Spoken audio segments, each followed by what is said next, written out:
San Francisco, 1851. Boom days. Population of 20,000, swollen from 900 in a short 2 years. People of all kinds, from noblemen to criminals, from every corner of the world. And every ship brought more. The Chinese formed one group of immigrants. In the beginning, they were welcome. They worked hard and they didn't ask for much. But as they prospered and became more numerous, the rowdy elements began to resent them. So the Chinese question became a first-class problem. As a reporter on the Star, I met it head-on every day.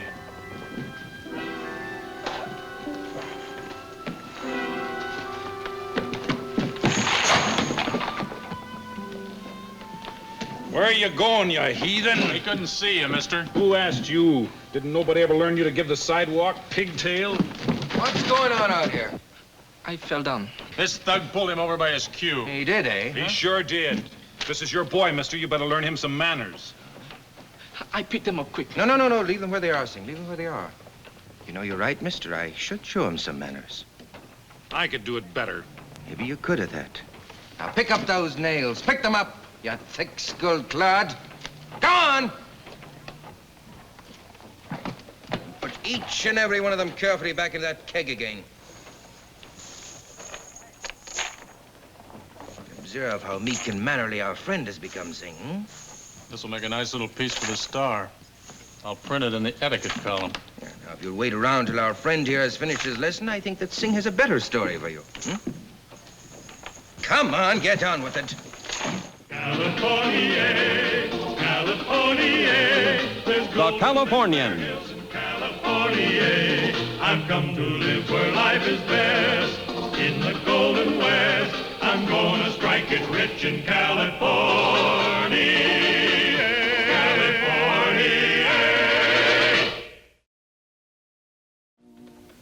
The Chinese community right here in San Francisco. Your own temple, homes, businesses. That's a wonderful idea. We planned it for a long time. Well, it's a good story. Why'd you keep it quiet? If we talk, nobody sell us land. Now we've got land. Mr. Mac bought it for us. He is my honorable guardian and counselor. Well, what business are you planning? A regular kind. 2-3 stores. Laundry. Laundry? Food. That's great. Now it's either wash my own or wait 2 months while it makes a round trip to Honolulu. I build a store. Same as Mr. Max. He give me stock, I pay him later. Get a wife too. Same day I open store, we get married. You know, I don't believe I've ever seen a Chinese girl. Not many here. There are 3,000 Chinese men, only 11 Chinese women. That's long odds. You're lucky to get one. I am very lucky. Pretty soon I get wife, house, store. Pretty good luck, eh? Say, where is your land? I show you.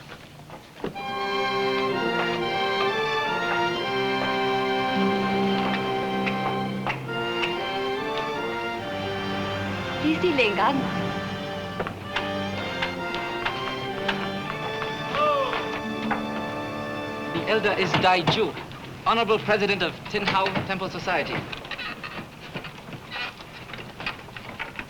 His daughter is Dai Wan, my betrothed. Can I talk to him? They speak English? Oh, yes. Mr. Dai Ju is one of the first 3 Chinese to come here from Canton.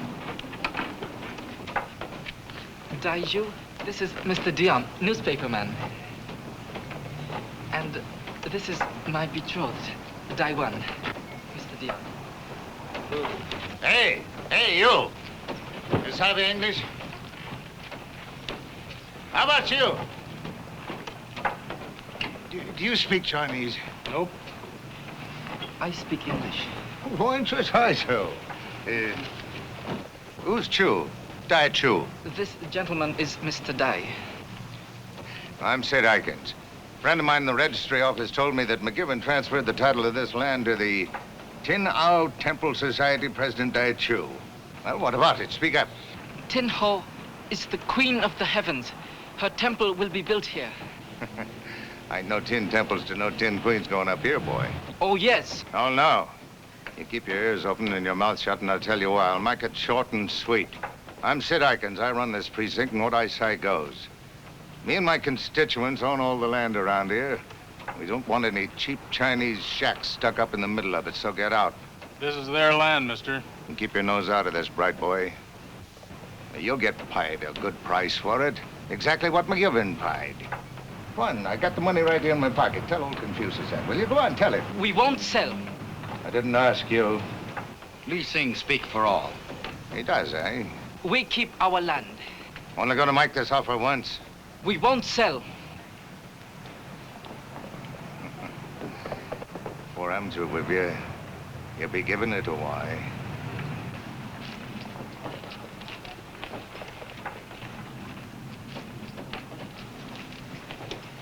Can this man do us harm? We are on our land. The law protects you. If he shows up again, kick him off. The goddess of Ting Ho teaches humility will shame the evil heart. We must have plenty of chance to test that idea here in San Francisco. Oh! Come on, get out of there.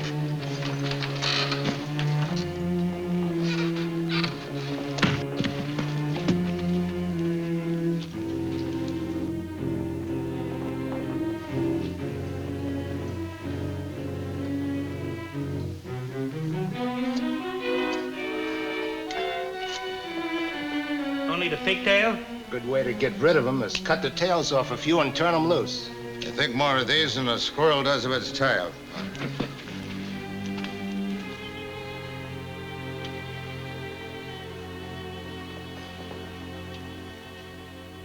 Sing now, please hold still. I'm all right, Mrs. Mack.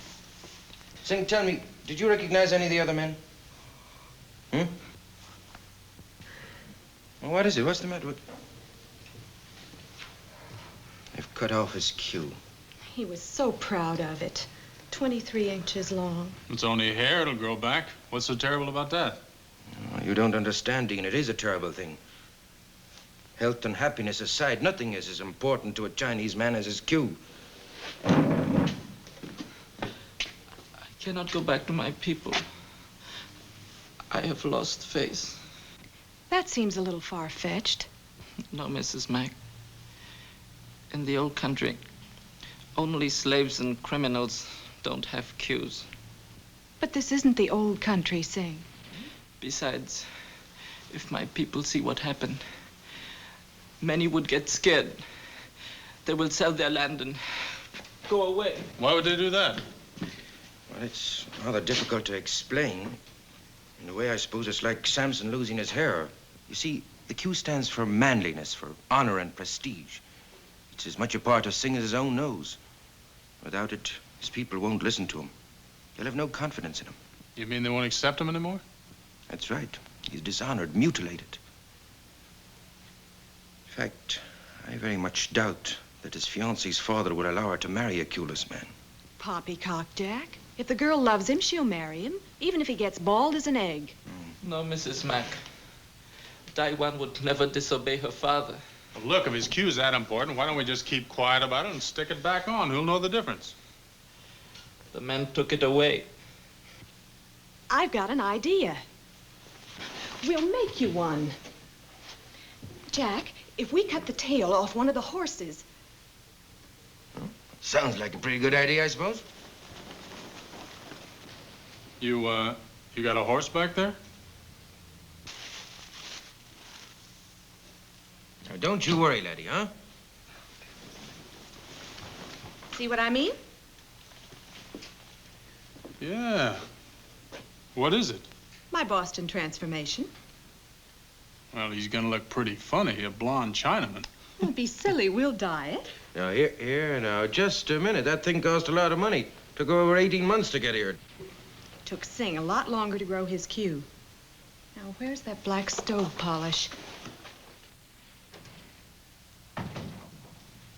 Now, let's see you. It's a little off color, but it'll do for tonight. Tomorrow I'll dip it again. I can hardly tell the difference. Come on, Sing, I'll see you home just in case. I gotta put the paper to bed. Do you know what? I've got a genius for a wife.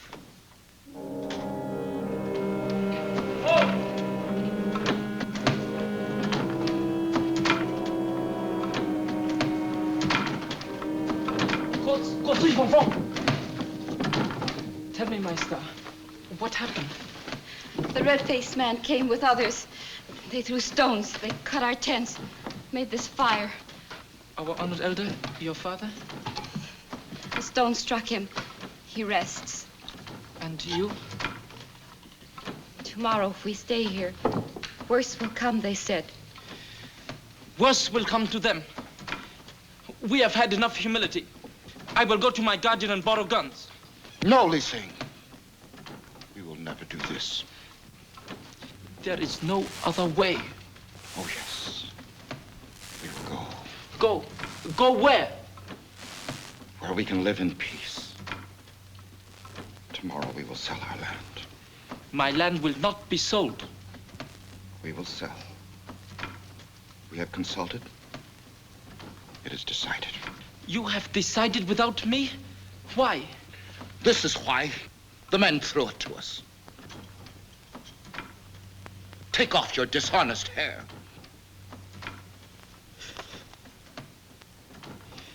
This was dishonest. I am ashamed of the deceit. However, I am even more ashamed of you, my people, who made this necessary. This is our land. Stay. To be beaten, have our homes burned, our men disgraced. Yes, if it must be. I will never sell my land. Good for you, Singh. Then you will stay alone. Father. You are no longer his betrothed. Go.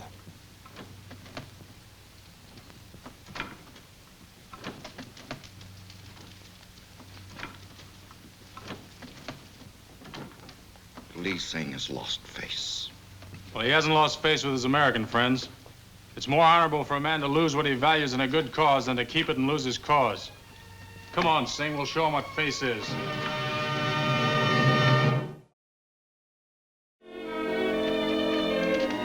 Well, do you like it?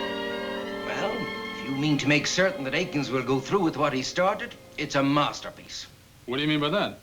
I mean that you've made a public issue of it. Every decent person is going to say, too bad, isn't it? But Akins will be the hero of every Chinese-hating hooligan in San Francisco. Well, he won't be much of a hero after the vigilantes haul him in. What makes you think they're going to? You're chairman of the committee. That's what makes me think so. Oh, well, you think wrong, because I can't take them out on Akins, you know. Why not? What do you mean? What? Look, you know as well as I do that the vigilantes do not act until all legal means have been exhausted. Oh, Jack, this is different. You're Singh's guardian counselor. You backed their plan. You bought their land for them.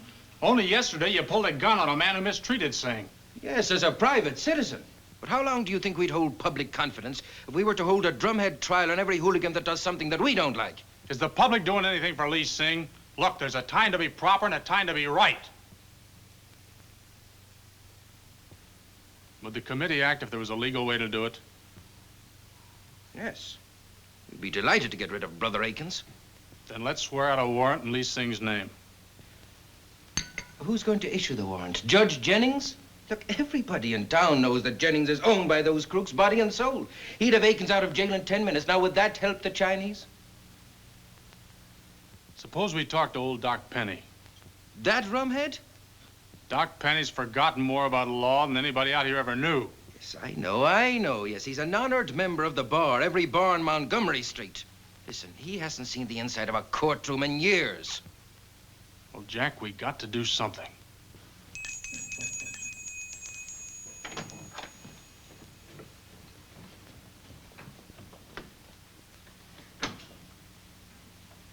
It is Taiwan, Mr. Mack. Oh, bring her in, man. Bring her in. Taiwan, how good to see you. Come on, let's leave him alone. Come on. Oh.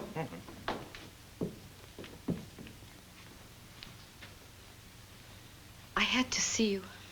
Later, I would have come to you. I have no words. None are needed. But I need them. The men came again at the morning meal. They wanted to cut more queues. My father said he will sell the land, so they went away. They will come back after the midday meal with papers to sign. Then we go away. Where? To the mountains, to the mines. And what will you do there? Run away again? My beloved, come with us. I must stay. I have to build on my land. They will kill you. Then I must die.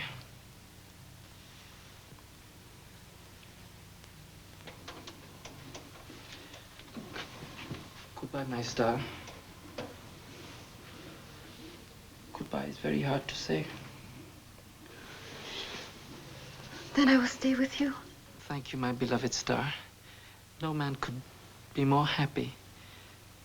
But in the days to come, the memory of your venerable father, left alone to face the most bitter days of his years, would poison our happiness.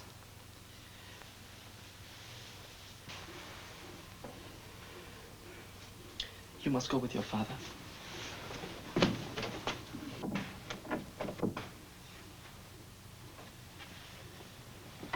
Taiwan, tell them not to sell the land. My friends are helping. Are we helping? All right. We'll talk to old Penny if he's sober. If he's not, we'll sober him up.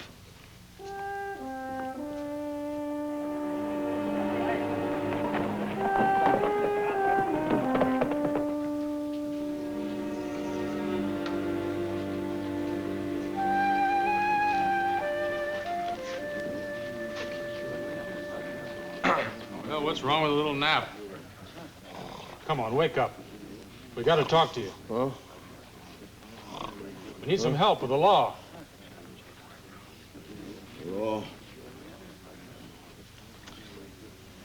Your Honor, counsel for the defense is unprepared. He is being negligent and cynical, depriving his client of all legal protection. I suggest, Your Honor, that this man be cited for contempt. Your Honor, I object. I'm thoroughly prepared. All I need is a short recess to consolidate my notes. May I ask the court for 15 minutes? This court is recessed for 15 minutes.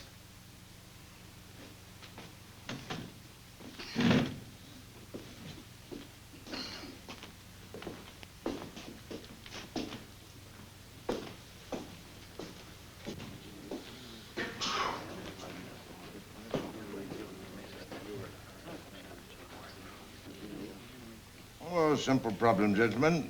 Swear out an injunction. That's an order of the court commanding the person addressed to do or not do something. In Judge Jennings' court, huh? If you'll let me finish, sir. As I was about to point out, it'll be useless appearing before Judge Jennings, who is Aiken's creature. But he's the only judge around. He is not, young man. As recently as last week, an appointment was made to the vacancy created by the demise of Federal Judge Van Horn, a young man named Sneed, pupil of mine, as it happens. You taught law? At Harvard. Harvard? Harvard. We have a federal question here, violation of the Fifth Amendment, which provides that no person may be deprived of his property except by due process of law. I propose obtaining from Judge Sneed an injunction commanding Aikens to neither molest these Chinese people further nor trespass upon their property. Well, what happens then? Serve the order on him. Aikens must either honor it or ignore it.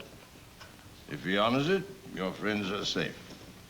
If he doesn't, he's acted in violation of the highest legal authority in these parts. Then, Mr. McGivern, the vigilantes are free to act. Counselor, may I say that the Vigilance Committee could use a man with your undoubted legal talents? At your service, sir.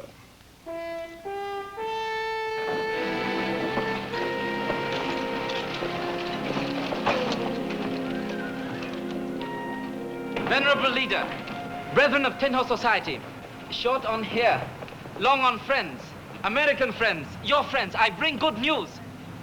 Honored President, this U.S. government paper tells our enemy not to put 1 foot on Tin Ho's land. It says to Aikens what I have said to you. Suppose he does not listen. Here is the #1 lawman. Here is the #1 merchantman. Here is the #1 newspaperman. All are Tin Ho's friends. All say, do not sell land. All say Chinese shall have their own place to live. If Atkins does not hear this paper, they will make him listen. Excuse, please. You have heard the words of our son, Lee Sing. Is true that he speak for U.S. government? That red-faced man cannot make us sell our land? That's right. If he even as much as sets one foot on your land, he wished that he hadn't. We of Tin House Society thank our friends. Unload the wagon. Sing, you know what to do? Yes, Mr. Dion. Now, don't you worry, any of you, no matter what happens. There's always help close at hand. Yes.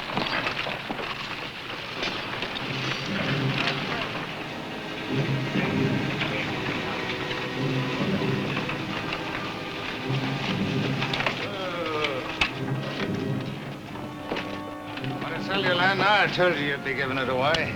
This paper says, do not step on our land.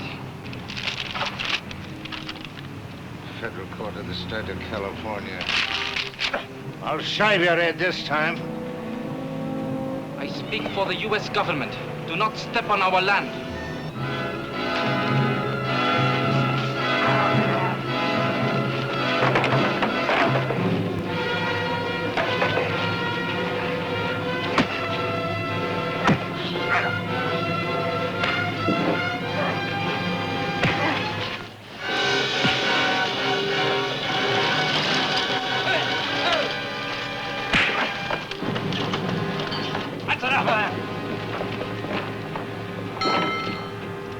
Vigilante, Bell, you can't try me for this. What do you know about that now? All right, come on.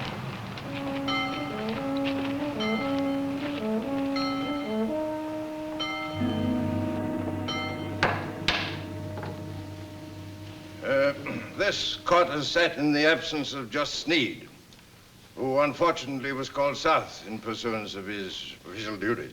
You, and all of you, have been fairly tried and found guilty by an impartial jury of the Committee of Vigilance of the City of San Francisco.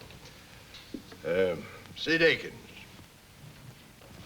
You, Akins, are a vicious and destructive man.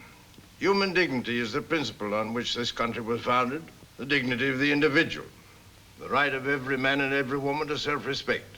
You have robbed a number of men and women of basic rights, a crime differing only in degree from murder. Murder? I said differing in degree. That means that a certain degree of restitution can be made. If you want to save your skin, you better make it.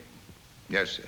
First, replace the property you and your thugs have destroyed. Second, pay to Lee Sing an indemnity of $50 in cash for each inch of his queue. It was 23 inches long. Third, when these conditions have been met, our guard will escort you to the city limits. Step across them. And don't step back until this man's queue has grown to its original length. How long will that be? That's for you to calculate. And don't calculate wrong. Court dismissed.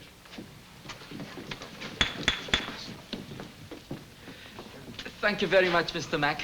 Mr. Dion. You're entirely welcome. Tell me, how long will it take for that queue of yours to grow back, Maybe an inch or so a month. Well, do us all a favor, will you? Each time it reaches 22 inches, cut off an inch.